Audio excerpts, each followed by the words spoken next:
Durante o jantar de ação de graças, minha irmã se levantou e anunciou: fizemos uma votação, e você não faz mais parte da família. Todos aplaudiram. Eu soltei uma risada suave e disse: então suponho que isso aqui vocês não vão mais precisar. Coloquei uma pasta sobre a mesa. Assim que ela abriu, começou a gritar. Antes de cortar o peru, disse Lucia, levantando-se da cadeira com aquele sorriso ensaiado e arrogante que tanto a definia, há algo que precisamos anunciar. Todo mundo ficou em silêncio. Os garfos pararam no ar. Meu estômago se contraiu. Eu conhecia aquele tom. Era o mesmo que ela usou aos 14 anos, quando me fez levar uma bronca por uma festa a qual eu nem sequer fui. Fizemos uma votação familiar, continuou, olhando para todos como uma Miss prestes a ser coroada. E decidimos que você não faz mais parte desta família. Silêncio. E então, aplausos. Aplausos. Minha prima Carla batia palmas como se estivesse num show. O tio Javier ergueu sua taça de vinho para brindar. Até minha mãe, minha própria mãe, riu e disse: bom, alguém precisava dizer isso. Fiquei paralisado, olhando para o meu prato. O recheio do peru já estava frio, mas meu sangue fervia. Meu pai nem sequer me encarou. Só tomou um gole de cerveja e murmurou: provavelmente é o melhor para todo mundo. Certo, respondi, empurrando minha cadeira para trás lentamente. Então vocês realmente ensaiaram isso? Lucia sorriu ainda mais. Você foi tóxico por anos. Finalmente paramos de fingir. Você não faz mais parte dessa família, completou minha mãe, pegando a geleia de cranberry como se estivéssemos falando do tempo. A decisão foi unânime, acrescentou alguém. Olhei ao redor. Ninguém disse nada. Nem uma palavra. Certo, murmurei baixinho. Depois enfiei a mão na bolsa. Sabia que algo assim poderia acontecer. Tirei uma pasta grossa e a coloquei cuidadosamente no centro da mesa. O som seco ecoou pela sala, cortando as risadas na hora. Lucia piscou. O que é isso? Sorri. Recostei-me na cadeira e cruzei os braços. Por que não descobre? Ela arrancou a pasta das minhas mãos e a abriu de uma vez, com aquele sorriso sarcástico que sempre surgia quando achava que tinha vencido. Passou a primeira página. E então o sorriso desapareceu. Seu rosto perdeu toda a cor. Seus olhos correram pelas páginas seguintes. E então ela gritou. Gritou de verdade, como nos filmes de terror. A cadeira tombou atrás dela quando ela se levantou de repente, fechando a pasta com um estrondo, como se tivesse queimado as mãos. Você é um monstro. O berrou. Uma pessoa cruel e sem limites. Ouviram-se arquejos ao redor da mesa. Ruben, o marido dela, pegou a pasta e a abriu. Sua mandíbula caiu enquanto lia. Ele me encarou. Isso é. Assenti uma vez. Tudo verdade. Cada palavra, cada recibo, cada captura de tela. A mesa ficou completamente em silêncio. Dava para ouvir o barulho de um garfo caindo na cozinha. A boca da minha mãe se abriu e fechou várias vezes, como a de um peixe fora d'água. Vocês tinham tanta certeza de que eu não ia me defender, falei, levantando devagar. Tanta certeza de que eu continuaria sendo calado, o invisível, o caixa eletrônico da família. Mas sabem de uma coisa? Inclinei-me sobre a mesa e olhei diretamente nos olhos de Lucia. Seu pequeno espetáculo acabou. Quer saber o que tem nessa pasta? Ela hesitou. Vamos chegar lá. Mas primeiro, deixe-me explicar como chegamos até aqui. Porque Lucia não acordou um dia e simplesmente decidiu que eu não faço mais parte desta família. Essa decisão foi construída ao longo dos anos, tijolo por tijolo, comentário por comentário, traição por traição. Eu nunca fui o favorito. Nem perto disso. Lucia era a estrela, a menina de ouro. Boas notas, um sorriso perfeito, sabia como conquistar as pessoas. Podia mentir na cara de alguém e ainda fazer com que agradecessem a ela. Eu, por outro lado, era quieto, reservado. Não buscava atenção, e isso os irritava. Confundiram meu silêncio com fraqueza. Saí de casa aos 19 anos. Paguei minha faculdade sozinho. Trabalhei em 2 empregos. Nunca pedi ajuda. Enquanto isso, Lucia fracassou em 2 graduações, foi para a Europa, se encontrar e depois voltou para casa, onde se casou com Ruben, o equivalente humano de um perfil no LinkedIn com um terno barato. Adivinhem quem pagou metade da festa de casamento? Eu. Meus pais não podiam bancar, mas de alguma forma conseguiram tirar 2 semanas de férias num cruzeiro logo depois. Nunca reclamei. Nunca reclamei. Mesmo quando brincavam dizendo que eu era o contador da família, continuei ajudando. Paguei a cirurgia dentária do papai, enviei dinheiro quando mamãe dizia que não podiam pagar o aquecimento e até cobri parte da matrícula universitária da minha prima Carla, quando ela ficou na lista de espera para uma bolsa. Sempre diziam obrigado, claro, mas com aquele tom. Aquele que dizia: bom, é óbvio que você vai ajudar. Afinal, você não tem uma família própria. Talvez tenha sido isso que mudou tudo. Sou solteiro, sem filhos, sem parceiro, sem dramas. Sou apenas eu, meu trabalho e meu cachorro. E, para eles, isso significava que eu não tinha nada melhor para fazer além de financiar seus desastres. Especialmente Lucia, que me tratava como sua rede de segurança pessoal. Quando Ruben perdeu o emprego, ela me ligou primeiro. Só um empréstimo pequeno. Quando o carro dela quebrou. Você ganha 6 dígitos, são só 2.000 euros. Quando a filha precisou de terapia e o seguro não cobriu. Adivinha quem vai ser chamado? Eu sempre ajudava. Sempre. Porque repetia para mim mesmo que era pela família. Mas ajudar se transformou em obrigação, depois em expectativa e, por fim, em exigência. Começou devagar, com piadas envenenadas durante os jantares. Ah, você trouxe vinho? Que bom poder se dar ao luxo de comprar um bom vinho. Claro, você chega cedo porque não tem filhos para cuidar. Eu adoraria trabalhar até tarde também, assim evitava meu marido. Depois, as frases ficaram piores. Você é tão frio. Talvez seja por isso que continua sozinho. Não entende o que é estresse de verdade. Você não tem uma vida real. Está amargurado porque ninguém precisa de você. Exceto que sim. Precisavam de mim. Constantemente. Economicamente. Em silêncio. A portas fechadas. E então veio o SMS. Lucia aqui. Você pode ser fiador de um empréstimo pequeno? Ruben e eu queremos abrir uma cafeteria natural.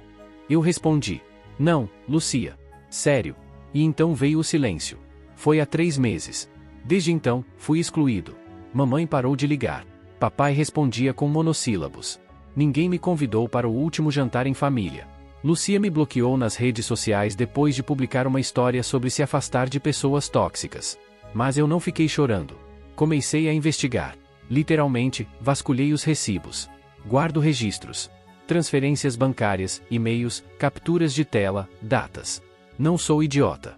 Nos últimos 5 anos, enviei mais de 78.000 euros para vários membros da família. 78.000 euros. Item 8.000 para a reabilitação de Ruben.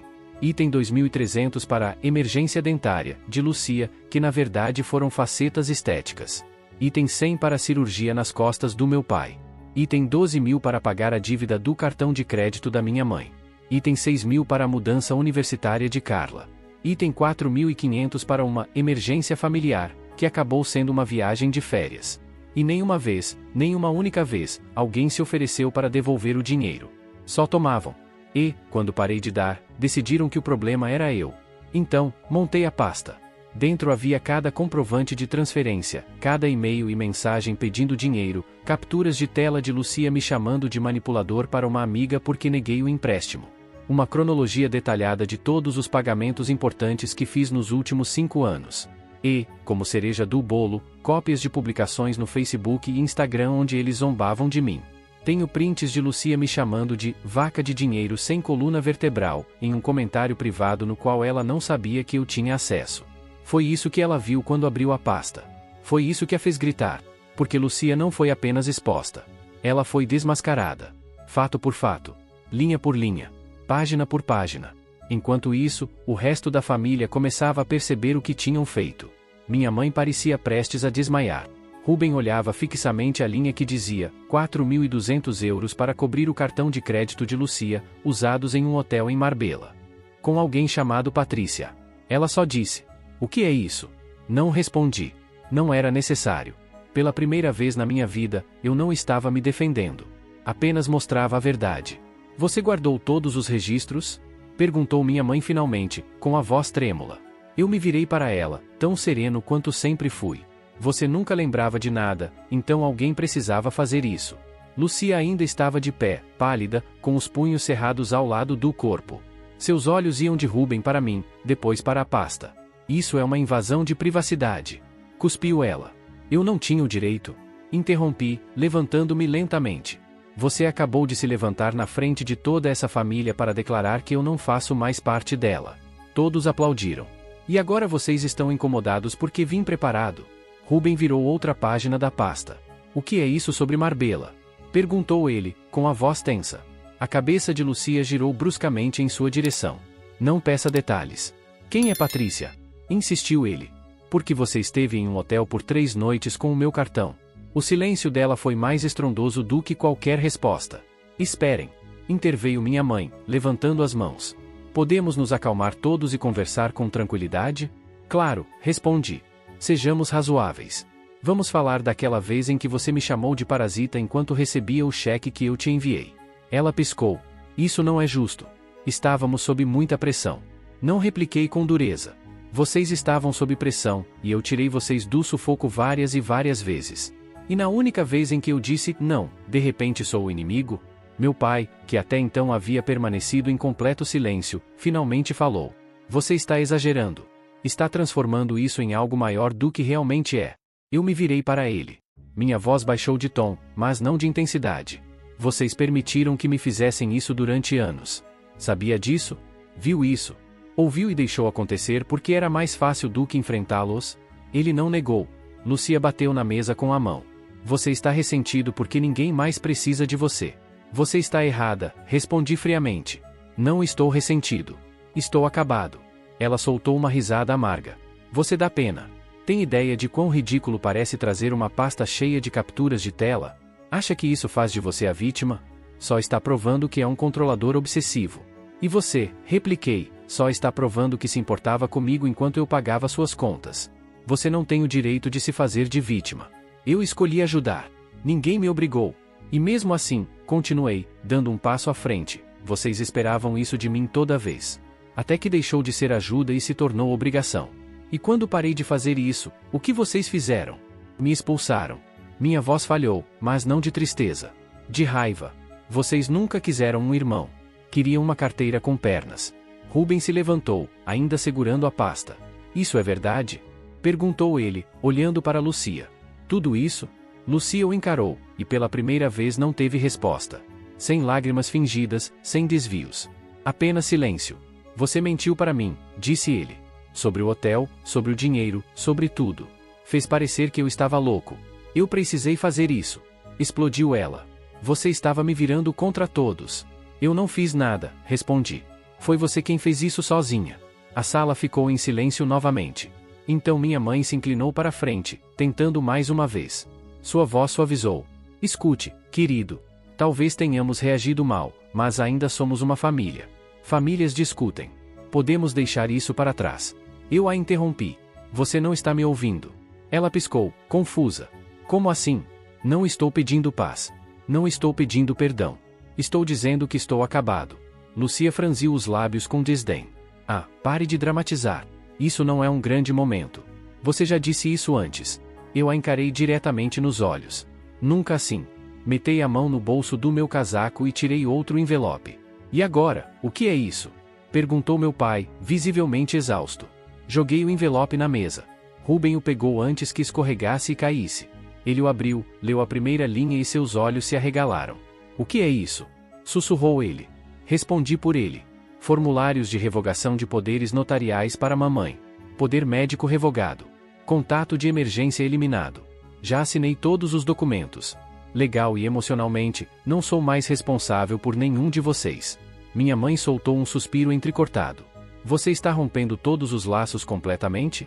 Responde, desde este mesmo momento, você está sendo egoísta, disse ela, com lágrimas começando a se acumular nos olhos.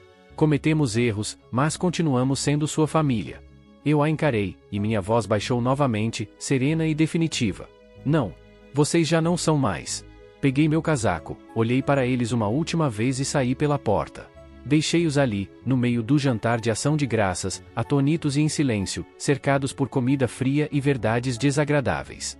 Saí e não olhei para trás. Não porque não doesse, sim, doía, mas ao fechar aquela porta atrás de mim, ao descer os degraus da varanda e sentir o ar gelado da noite, algo dentro de mim mudou. Pela primeira vez em anos, pude respirar. Não dirigi direto para casa. Desviei e fui ao lago onde costumava ir quando criança, aquele lugar onde meu pai me levava para pescar. Sentei-me em silêncio, olhando para a água parada, e senti algo que não experimentava há muito tempo, nada. Nada me puxava. Não havia culpa, não havia pressão. Ninguém esperava um cheque, um favor ou uma visita. Apenas silêncio. Na manhã seguinte, silêncio. No dia seguinte, ainda nada. Mas no terceiro dia, começaram as mensagens. Primeiro, minha mãe, Uma chamada perdida, depois outra, e então uma mensagem de voz. Você estava falando sério? Estávamos bravos, mas continuamos sendo sua família. Não respondi. Depois vieram as mensagens de Lucia. Você nem sequer percebe o que fez. Ruben está pedindo o divórcio. Você está feliz agora? Tem algo muito errado com você. E então meu pai. Você passou dos limites. Todos nós dissemos coisas que não devíamos, mas o que você fez foi como lançar uma bomba nuclear. Sua mãe está arrasada. Venha consertar isso. Não respondi a nenhum deles. E, sinceramente, achei que me sentiria culpado, que não conseguiria dormir à noite, me perguntando se tinha ido longe demais. Mas, pelo contrário, dormi melhor do que em anos. Já não hesitava antes de ler uma mensagem. Já não esperava a próxima decepção. Já não recebia solicitações via WhatsApp à meia-noite, envoltas em culpa disfarçada de emergências. Pela primeira vez em uma década, podia ouvir meus próprios pensamentos. Comecei a acordar cedo, a correr, a preparar meu café com calma. Marquei consultas com o dentista, com o médico e até com um terapeuta. Não porque estivesse quebrado, mas porque, finalmente, podia cuidar de mim mesmo. Atualizei meus contatos de emergência, excluí meus pais, mudei minhas senhas, congelei todas as contas conjuntas às quais eles tinham acesso. Bloqueei Lucia em todas as plataformas. Já não se tratava de vingança. Tratava-se de encerrar. Uma semana após o dia de ação de graças, recebi uma mensagem de Carla, minha prima, a mesma que aplaudiu quando me expulsaram. Eu não sabia que você tinha pago minha matrícula. Me desculpe. Eu me deixei levar pelo grupo. Você sempre foi o que realmente ajudou. Não respondi, mas li 2 vezes. E então veio outra surpresa, uma mensagem de Ruben. Protocolizei os papéis. Tudo que estava na pasta foi confirmado. Ela me enganou, mentiu e me manipulou. Não só a você, mas também a mim. E acrescentou, você fez o certo. Eu deveria ter ido embora muito antes. Não esperava aquilo, mas suas palavras chegaram. Alguns dias depois, fiz algo que não fazia havia anos. Candidatei-me a um emprego em outra cidade. Não porque estivesse fugindo, mas porque, finalmente, era livre. Acabaram-se os, você deveria ficar perto de casa. Acabaram-se os, quem vai cuidar dele se você for embora. Comecei a reatar contato com amigos que não via havia anos, pessoas de quem me distanciei porque sempre estava ocupado demais com os assuntos da família. E o mais surpreendente, alguns deles tinham visto minha publicação no Instagram. Entraram em contato apenas para dizer: estamos orgulhosos de você. Isso foi coragem. Ninguém me pediu dinheiro. Ninguém me manipulou. Ninguém tentou distorcer o que aconteceu. Apenas apoio simples, honesto e limpo. Alguém me perguntou: você não se arrepende? Pensei por alguns segundos e respondi: só me arrependo de não ter feito isso antes. Achei que isso seria o fim, e de certa forma foi. Mas com pessoas como elas, nada termina de forma limpa, especialmente quando começam a sentir as consequências da minha ausência. Nas primeiras semanas depois. As semanas após o dia de ação de graças foram tranquilas, belamente, inquietantemente tranquilas. Sem chamadas, sem culpas, apenas paz. Até que chegou o Natal. No dia 22 de dezembro, recebi uma mensagem da minha mãe. Era apenas uma foto, a sala dela decorada com meias natalinas, uma árvore parcialmente enfeitada e, no centro, um enorme espaço vazio onde costumavam empilhar os presentes. Na legenda, lia-se: não é a mesma coisa sem você. Cláudia não para de perguntar por que o tio não vem este ano. Fiquei olhando para aquilo por muito tempo. Sem desculpas, sem assumir nada. Apenas aquele mesmo tom manipulador de sempre. Veja o que você fez. Veja quem você está machucando. Não respondi. No dia 23 de dezembro, Lucia tentou me ligar. Deixei o celular tocar. Em seguida, recebi uma mensagem. Eu sei que errei, mas você não precisa punir todo mundo. Passe em casa, pelo menos pela Cláudia. Ela sente sua falta. 2 minutos depois, outra mensagem. Aliás, mamãe e papai estão atrasados com a hipoteca. Eu sei que agora isso não importa para você, mas o banco ligou hoje. Pensei que gostaria de saber. Lá estava ela, a velha petição, sempre envolta em culpa, sempre disfarçada de doçura, mas sempre terminava da mesma forma, com um pedido. Bloqueei o número. No dia 24 de dezembro, outro recado, dessa vez do meu pai. Você já deixou sua posição clara. Entendemos. Mas chega. Precisamos de ajuda. Continuamos sendo seu sangue. Naquela noite, sentei-me sozinho ao lado da lareira, com uma taça de vinho na mão. Olhei ao redor do meu pequeno apartamento, sem árvore, sem barulho, apenas eu e aquele silêncio que eles sempre disseram que me destruiria. E, pela primeira vez na vida, senti-me grato por esse silêncio. Mas isso não foi o fim. Em janeiro, recebi uma ligação de um número desconhecido. Atendi por hábito. É o Sr. Augusto? Perguntou uma voz masculina. Sim, quem fala? Meu nome é Miguel. Ligo em nome do seu pai. Ele mencionou que o senhor é o albaceia principal do fideicomisso familiar. Está correto? Congelei. Esse papel foi revogado há 2 meses. O advogado da família cuidou disso. Meu nome já não consta em nada. O homem fez uma pausa. Entendo. Seu pai disse que não conseguia falar diretamente com você e pediu que eu explorasse algumas opções. Claro que estavam em apuros. Lucia e meus pais haviam ficado sem alternativas. O caixa automático fora desligado, a rede de segurança desaparecera. Agora começavam a improvisar. Desliguei sem dizer mais uma palavra. Mas a gota d'água veio em fevereiro. Recebi um envelope pelo correio, escrito à mão, sem remetente. Reconheci a letra da minha mãe imediatamente. Dentro, uma carta de 3 páginas. A primeira página estava repleta de arrependimento. Dissemos coisas em um momento de raiva. Você sempre foi o forte.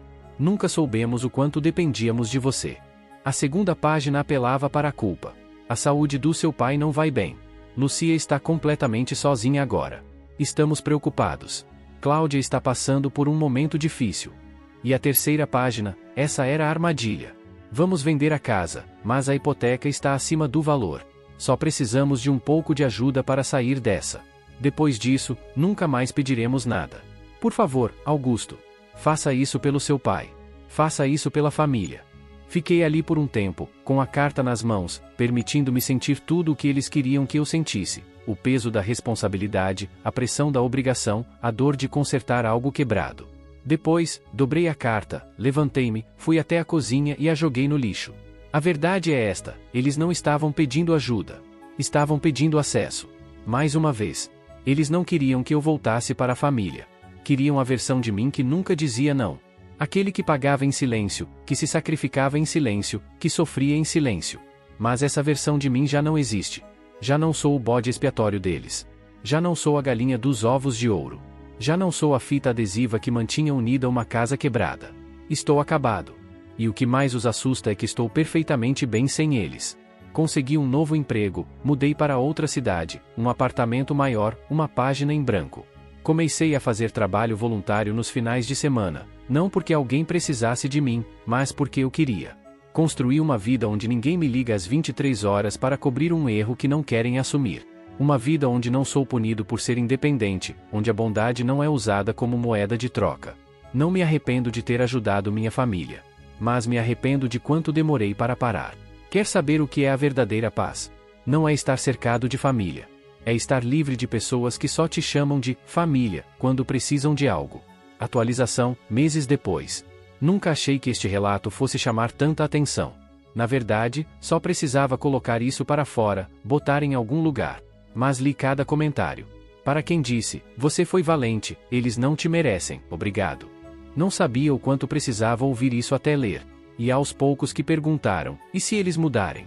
Sim, também já me fiz essa pergunta. Já se passaram alguns meses desde que cortei os laços, depois da pasta, dos gritos, do silêncio e das cartas. Pensei que talvez, só talvez, alguém entenderia. Que refletiriam, que diriam, sentimos muito. Mas não fizeram isso. Ficaram em silêncio por um tempo, depois tentaram estratégias diferentes, depois ficaram desesperados, e por fim, voltaram a ser cruéis.